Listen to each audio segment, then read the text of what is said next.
Oke.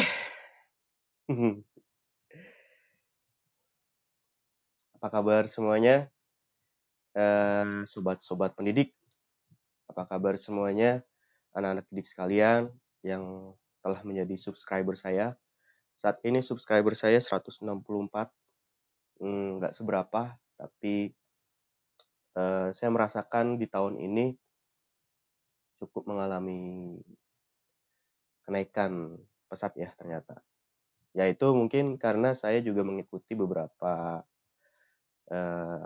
webinar, salah satu contohnya adalah Educreator, Akademi Educreator dari Kok Bisa, YouTube Learning. Kemudian diadakan juga Kementerian Pendidikan dan banyak lagi. Ternyata memberikan impact juga positif buat saya bisa melakukan seperti ini. Oke, langsung aja. Video ini saya akan membahas tentang 5 hasil refleksi saya selama PJJ di masa pandemi ini. Yang justru ini adalah apa ya namanya? Hal-hal yang telah saya lakukan, yang telah saya alami, yang justru salah. Yang selama ini saya yakini, itu ternyata saya ngerasa, oh ternyata saya punya pemikiran yang kurang tepat ya selama ini. Oke, langsung aja deh. 5 hasil refleksi saya selama PJJ di masa pandemi ini.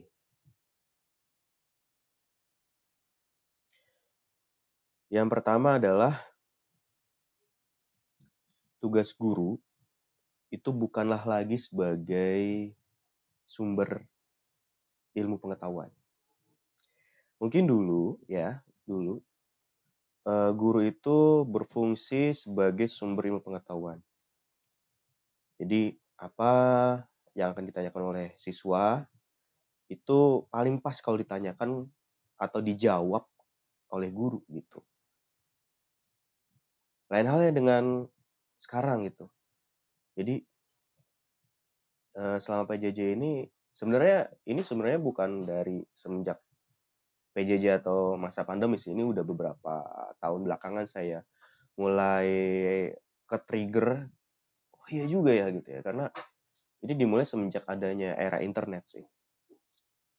Saya ngerasa, kenapa saya bisa berkata seperti ini, kenapa saya bisa menegaskan bahwa guru itu fungsinya bukan lagi sebagai sumber ilmu.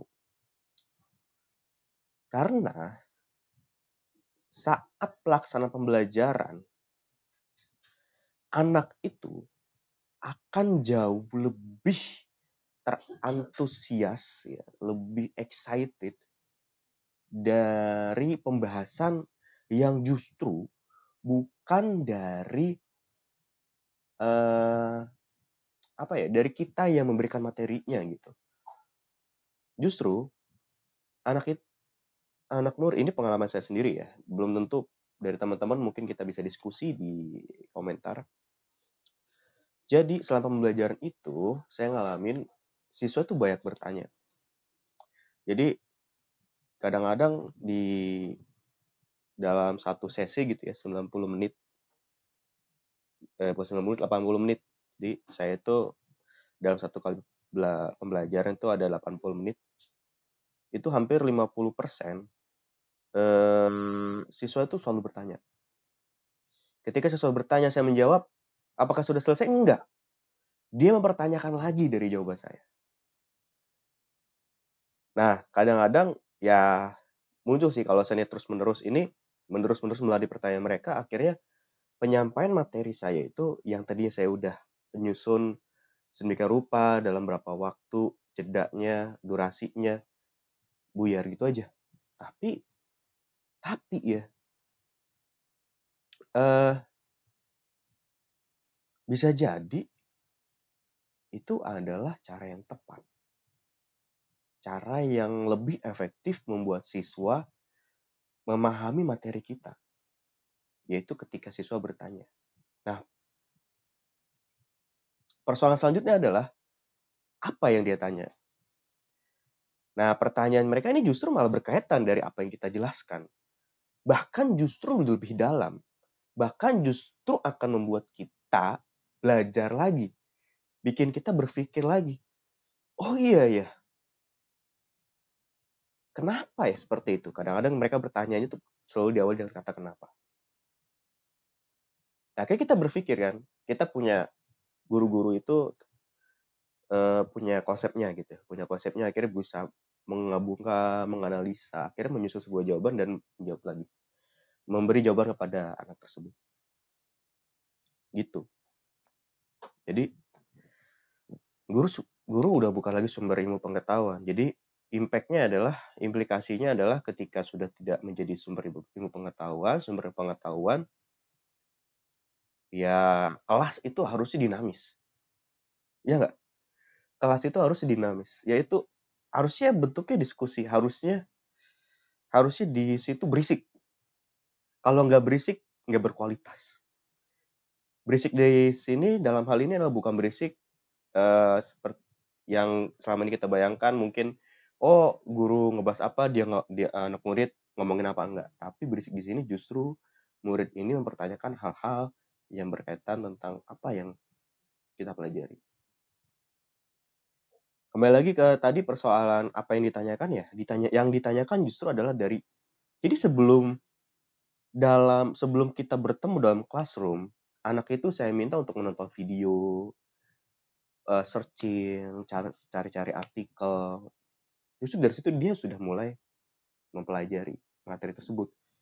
Kemudian timbul sebuah pertanyaan, timbul sebuah rasa ingin tahu yang lebih dalam. Nggak cuma sekedar tahu, tapi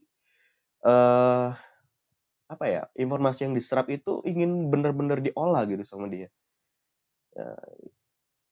It's amazing sih, buat saya keren banget gitu kalau ada anak seperti itu. Justru saya senang, tapi kadang-kadang jengkel juga kalau seandainya saya sudah menyusun berapa presentasi dari itu, tapi itu nggak masalah sih, worth it, sepadan dengan apa yang mereka dapat gitu. Kalau memang tujuannya adalah membuat kalian, anak didik saya, merasa lebih terantusiasme, lebih tergugah, passionable terhadap sesuatu materi yang saya sampaikan, kenapa enggak? Akhirnya saya mencari sesuatu cara yang cocok ketika PJJ kemarin untuk menghandle fenomena seperti ini. Yaitu saya menemukan sebuah metode yaitu yang disebut sebagai flip classroom. Sorry bahasa Inggrisnya agak.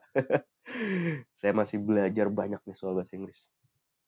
Flip classroom itu kelas terbalik. Yang dulu tuh biasanya kalau guru itu sebagai sumber pengetahuan, akhirnya kan pengetahuan diberikan oleh guru, kemudian siswa mencari tahu lagi di luar dari buku, di perpustakaan segala macam. Tapi sekarang dibalik. Pengetahuan itu dari mana-mana, sehingga siswa harus menangkap informasi dari mana-mana dulu. Kemudian ketika di classroom, diskusi bersama gurunya. Gurunya sebagai mentor situ, atau moderator, atau apapun lah. Intinya fungsi guru itu harus memfilter informasi, mengolah informasi supaya informasinya tuh utuh.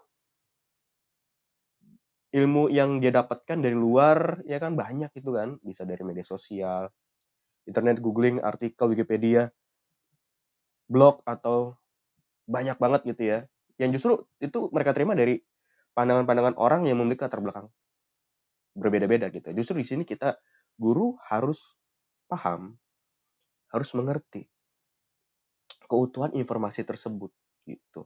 Supaya apa yang siswa kita dapat itu mendapatkan informasi yang pas dan sesuai dengan minat atau bahkan juga sesuai dengan usianya gitu.